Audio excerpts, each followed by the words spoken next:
Autolite and its 98,000 dealers bring you Mr. Jack Benny in tonight's presentation of Suspense.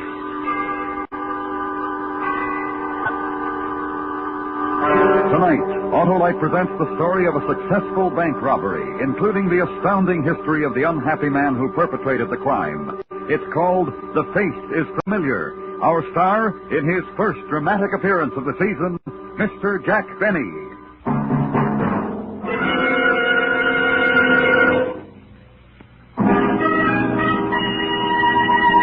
This is Harlow Wilcox speaking for the world-famous Autolite family. Tonight we announce the $100,000 Autolite family charity drawing. During the next 11 weeks, all of you 18 years of age or over can take part in this greatest of all charitable events. And here's how. Just visit the showroom of any Autolite family car dealer and sign your name and address on the registration form he gives you. Ask him to sign the receipt portion. That's all. Nothing else to do. No need to buy a thing. And yet, you may be one of 25 selected to name the recognized charities that will receive a total of $100,000 in cash on the 1st of June. Think of it, thousands of dollars in cash to be given to your favorite recognized charity or charities if you are one of the favorite persons. So go tonight, go tomorrow to Autolite family car dealers and sign your name and address to the registration form he gives you. Later on, I'll tell you the names of the Autolite family car dealers who are participating in this great Autolite family charity event. And now, Autolite presents transcribed The Face is Familiar, starring Mr. Jack Benny, hoping once again to keep you in suspense.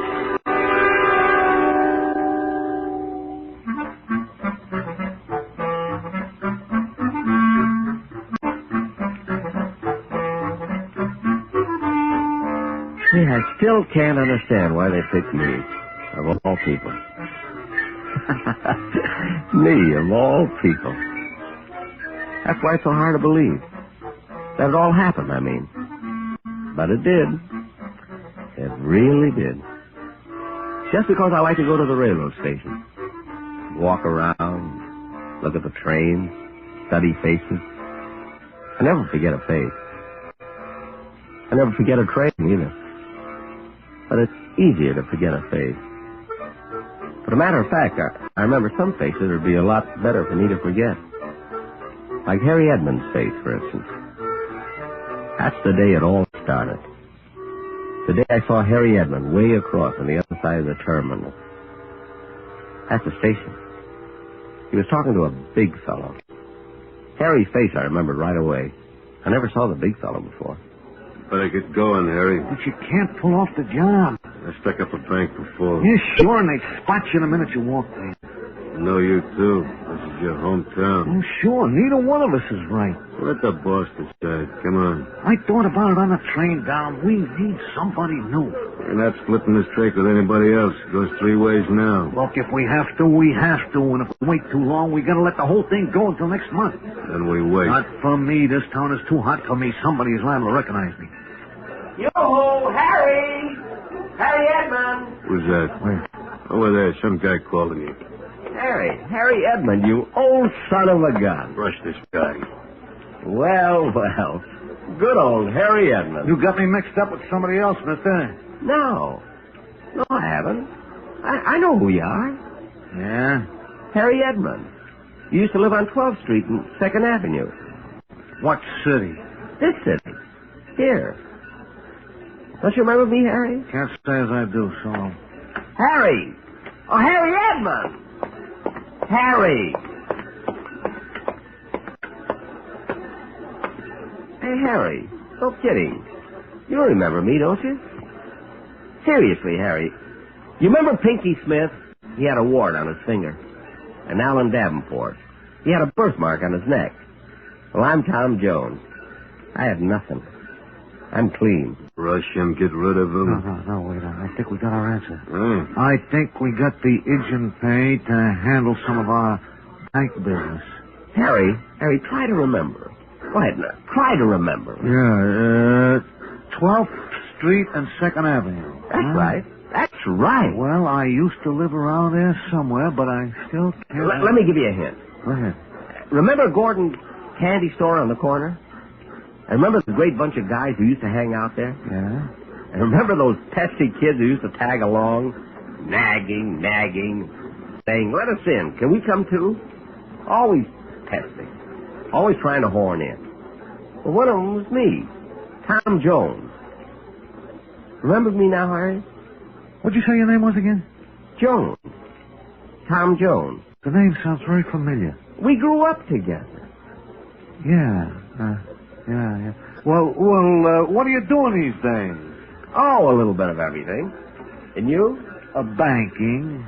Oh, money, eh? Yeah. Well, that's a nice deal. Well, I gotta go look at the people. It was good talking over old times with you, Harry. Hey, come on. Oh, wait a minute.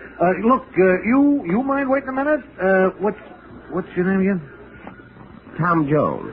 Remember? Oh, yeah, Tom. Yeah, well, wait a minute. Well, I'm kind of busy. Lots of appointments this afternoon. Oh, I'd like talking over old times with you, Tom. Maybe we could have a drink and dinner.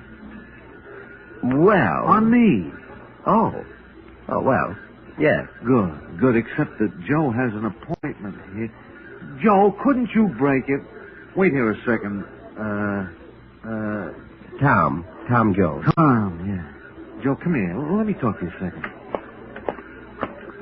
What? Now I know I got the answer. I know I found the pigeon who's going to do it for us. Let the boss figure that out. I tell you, I got it figured. Look at that guy. Yeah?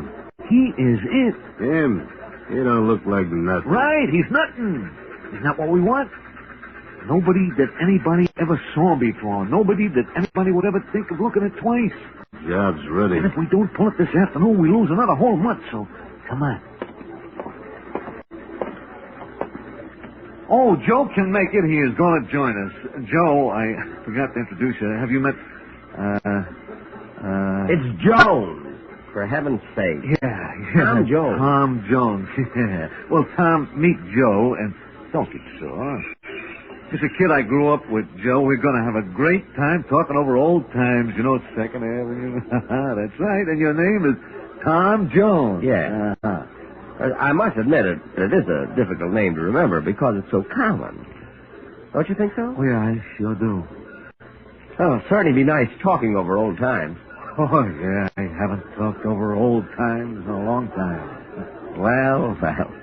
Harry and... Yes, sir, and good old, Tom, yeah. Better get started. Where to? I want you to meet another old friend of mine.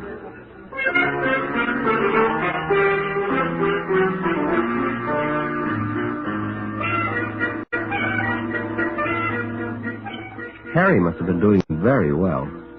Very well. I mean, for a man in the money game. He had a brand new sedan with real leather upholstery. I know it was real leather because that used to be my game. Leather upholstery. Not much money in it, at least not for me. But I didn't let Harry know that. No, sir. What if he ran into another old friend from 2nd Avenue and the other old friend said, "How's old Tom Jones doing?" And Harry said, "Not very well. Not very well at all."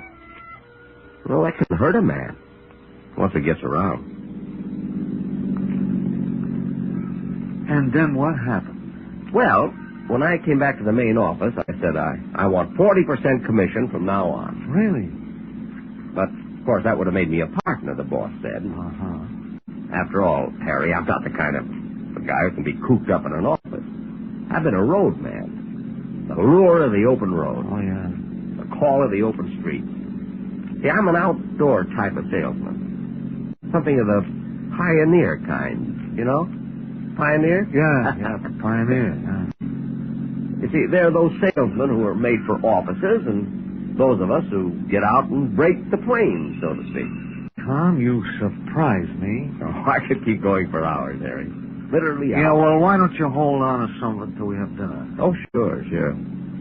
Hey, I'll bet you never expected that pesky little kid who always used to hang around to get so big in his field. Oh, I certainly didn't. We could sure use somebody like you in our outfit, Tom. Really? Yeah. Well, that's very flattering, but I'm not sure it's right for me.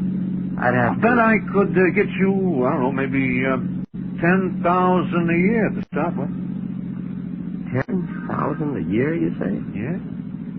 Well, I'd sure like to think about it. Well, you talk to my boss. Maybe he can convince you. I'm willing to listen, Harry. I'm willing to listen, all right.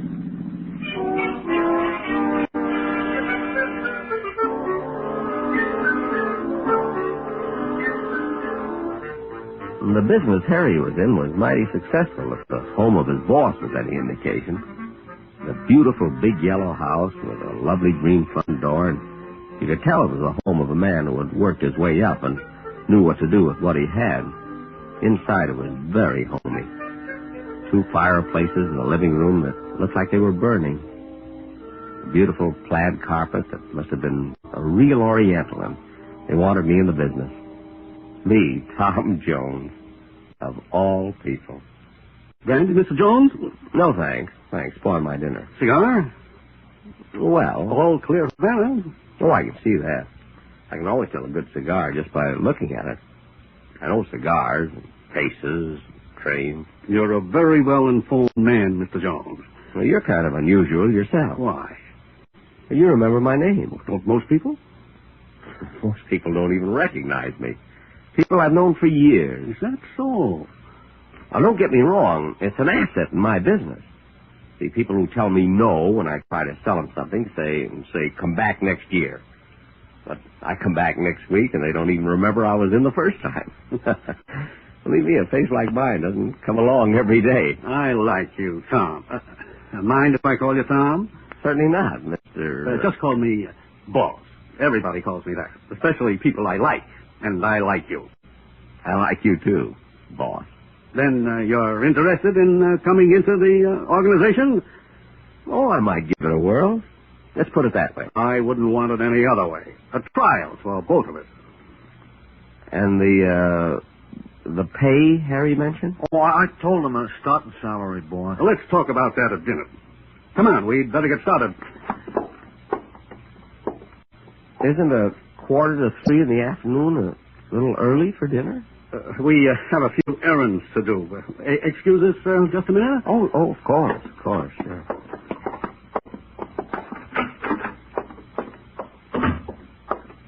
You like the idea? Perfect. Nobody will ever remember him. I couldn't even describe to you what he looks like. Where's the fax? Right here, boss. I thought you put the note inside. Well, we wanted you to okay it first. Here, read it.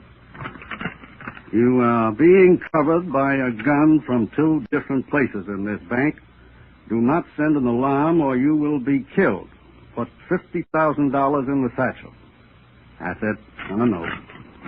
How will you get them to take it in? Always come up with the answer, don't I? Yeah, sure, boss. Come on, let's go. Oh, we talked it over, and the boss likes you a lot. For the last time, it's Jones. Tom Jones. Yeah, well, I was only kidding, Tom.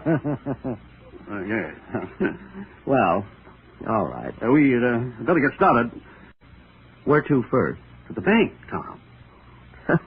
That's very kind, but completely unnecessary. I don't need my salary in advance. I told you this is a high-class outfit. To the bank. Gee.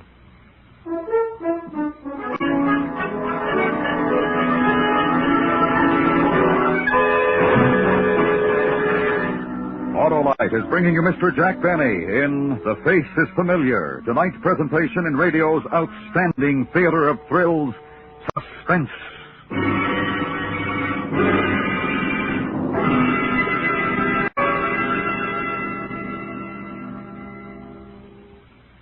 This is Harlow Wilcox again. Tonight, the worldwide Autolite family is privileged to salute a distinguished member, the DeSoto Division of Chrysler Corporation.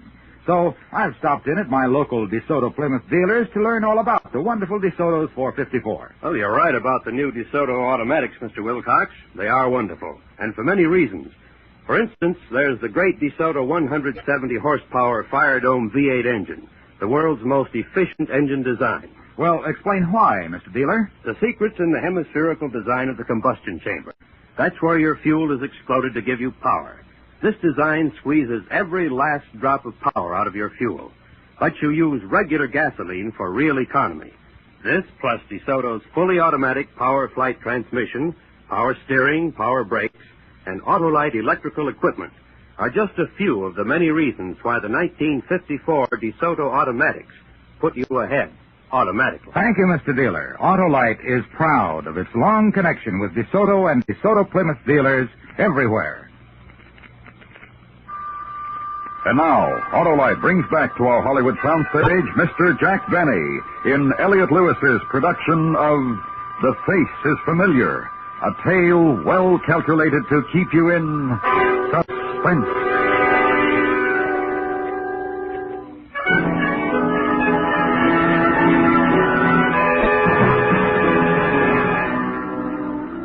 Gee, isn't it funny how you wait a long time for your ship to come in? There I was, watching a train, and my ship came in. Just because I recognized Harry's face. Well, you gotta keep on your toes in this world.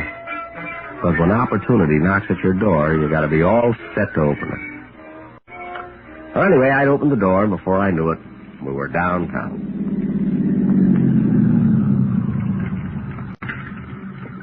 To the bank already? I hardly noticed we were moving. Do you mind waiting a few minutes? Well, not at all. I like you, Tom. Well, let me tell you, I like you, too. I'm certainly glad Harry met you after all these years. And I'm glad, too. I like Harry. And I like you, too, Tom. Tom, yeah. You know, I feel like I've known all of you. Just all of you since 2nd Avenue. Boss, I even feel like I grew up with you. Well, that's very nice of you, Tom. Who's going to get the payroll? Is that when we stopped at the bank? You pick up your own payroll? Sure, why not? For how much? $50,000. $50,000. And you pick it up yourself? It's my money, and I worked hard for it. It's my way. And if you don't like my way of doing things, Tom... No, not at all. I've always felt personally, I've always felt that people should pick up their own money. Always. Especially if it's $15,000 or more. Besides, armored cars haven't been doing too well in the past few years. I like the way you think. Well, maybe we should all pick up the payroll. Wouldn't that make us a little too conspicuous? Yeah. And besides, I want to discuss you a little more. I think it'll work out. Fine. Say, maybe Harry can pick up the money while we talk. I wanted to discuss you with Harry. Oh. Well, how about Joe? Joe picked it up last time. I don't like the same man going in twice in a row. See, not Harry, not Joe, or you. Me? I hate to ask you. You're not really part of my organization yet, and I don't like to see a man work unless he gets paid for it. Well, I'd be happy to. Just delighted. Besides, I'm going to have to get used to large sums of money, and I guess there's no time to start like the present. Just take this satchel up to the window and give it to the teller. The withdrawal slip is inside. The teller will know exactly what to do. Fine. Oh, sure, of course.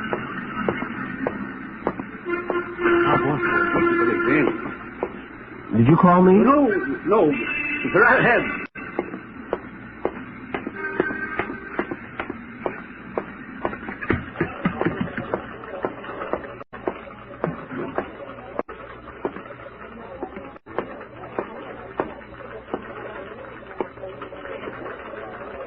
My, it's certainly crowded. So many people waiting in line. Yeah. People certainly must be doing well these days. Yeah. I'm very busy myself. So? I have some friends waiting for me outside. Good. I was just wondering, if you weren't in a hurry, would you mind... No. Oh. These lines certainly move slowly, don't they? Yeah.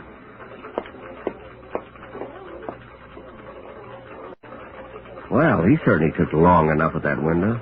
Yeah. I hate people who dawdle over money. Don't you? I guess. Your transaction isn't going to take very long, is it? Nope. Good. That big bag you're carrying had me worried. Yeah?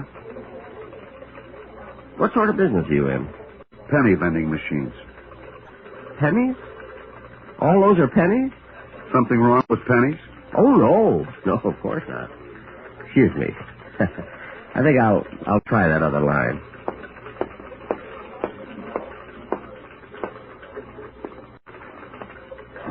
My, certainly crowded.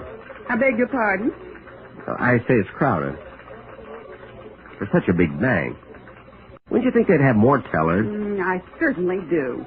I mean, one, say, to handle pennies and so forth, you know. Well, there's one gone. I like the way that teller works. I suppose. Will your transaction take long? Oh, no. Good. I'm in a terrible hurry. Some friends are waiting for me on the outside. Next, please. Yes, madam. Well, in 1950, my husband opened an account in his name, a savings account. Then he transferred it to a checking account.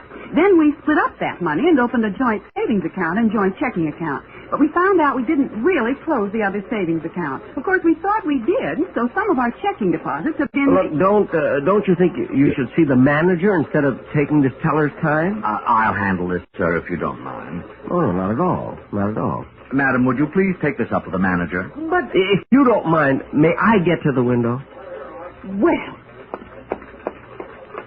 Yes? The withdrawal slip is in the bag. Oh, a withdrawal. Next window, please. Now, just a minute. You in there, teller.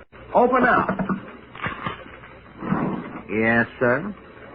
See, I've been moving from line to line, and I insist you handle it. I'm sorry, sir. I can't violate the rules for anyone. But this is a very important matter, you know. This isn't just some piddling sum. How much are you withdrawing, sir? I believe it's $50,000. Oh, you're quite right. That is a lot of money. Now, will you please remove this bag and go to the next window? Well, all right. At least the lines are getting shorter. Yes, they are. Wouldn't you think a bank this size could afford a few extra tellers? How do you mean? Like, say, one kind of teller to handle only pennies and another kind to handle matters of $50,000 or more. I beg your pardon? I suppose that sounds a little strange. You'd be surprised how it would speed things up. Oh, I'm sure. And it needs it. See, I came in feeling fine, just fine. Now I'm nervous from waiting. I'll be through in a minute. Well, it's terribly important. You see, some people are waiting for me outside. Next, please. Well, here you are. 20, 30, 40. Thank you. Next, please. Yes. Oh, wait, just a minute. Something wrong? I'll be back in a minute. My friends are calling me.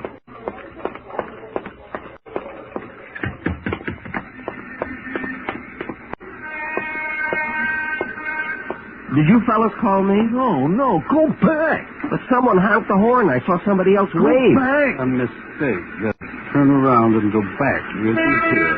Oh, sure, of course.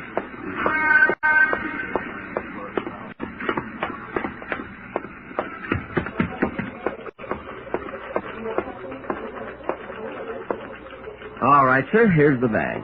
Your deposit slip, sir. Withdrawal. The slip is on the inside.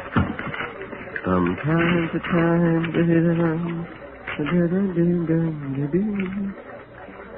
Is this a joke, mister? Listen, you. I've had enough. Now, you can read, can't you?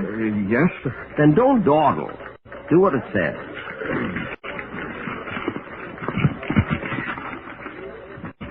That's fine.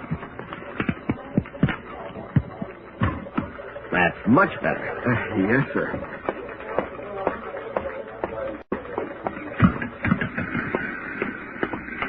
Come on. Oh, get it. Well, here's the money. Give me that. Hey, Harry! Where are you going? Stop! Wait, what are you doing? Harry!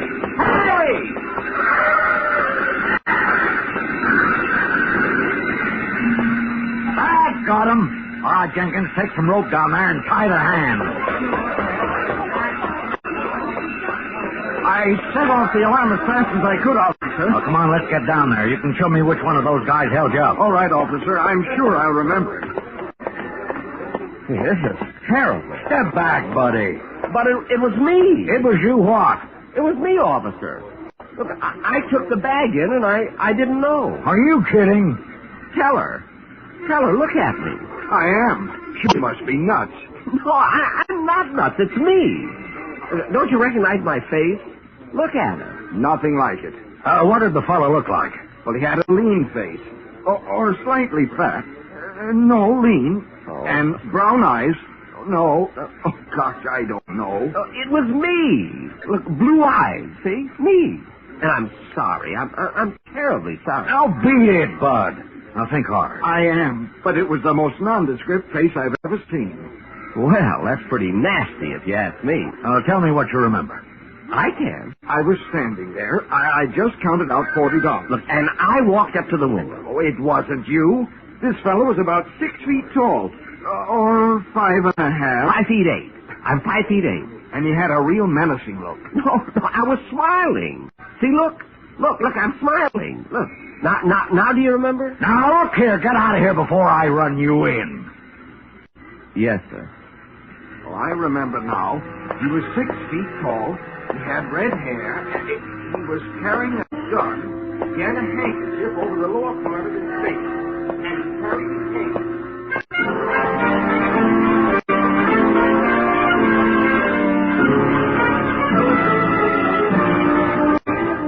Well, that's what happened. That was an eyewitness account of a bank robbery from the man who did it. Here I walked into the bank, robbed them of $50,000, and didn't even know I was doing it. Imagine. And nobody recognized me. They didn't know my face. You know, I bet I could walk into another bank and do the same thing. Nah, I better not.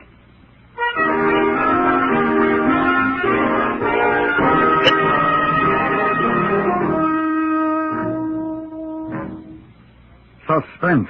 Presented by Autolite. Tonight's star, Mr. Jack Benny. Be sure you take part in the great Autolite Family charity drawing now at your Autolite Family car dealers. No need to buy a thing. Just sign your name to the registration form he gives you. Ask him to sign the receipt portion. You may be one of 25 selected to name the recognized charities that will share a total of this $100,000 cash distribution on June 1st. Here are the car dealers in your territory who have the Autolite Family charity drawing registration forms. DeSoto, Hudson, Dodge, Nash, Packard, Plymouth, Kaiser, Studebaker, Willis, and Chrysler. Visit them tomorrow. Fill out a registration form. Do your part to help favorite charities in your community. Share in this $100,000 cash distribution. Next week, a story based on fact. The dramatization of one man's deadly way of earning his living. All he needed was the morning newspaper, a telephone, and a gun. It's called Want Ad. Our star, Mr. Robert Cummings. That's next week on Suspense. Suspense is transcribed and directed by Elliott Lewis, with music composed by Lucien Morawick and conducted by Lud Gluskin. The Face is Familiar was written for Suspense by Arthur Ross. In tonight's story, Sheldon Leonard was heard as Harry, and Clayton Post as Joe. Featured in the cast were Joseph Kearns, Herb Butterfield, Gene Wood, Hy Averback, and Stan Farrar.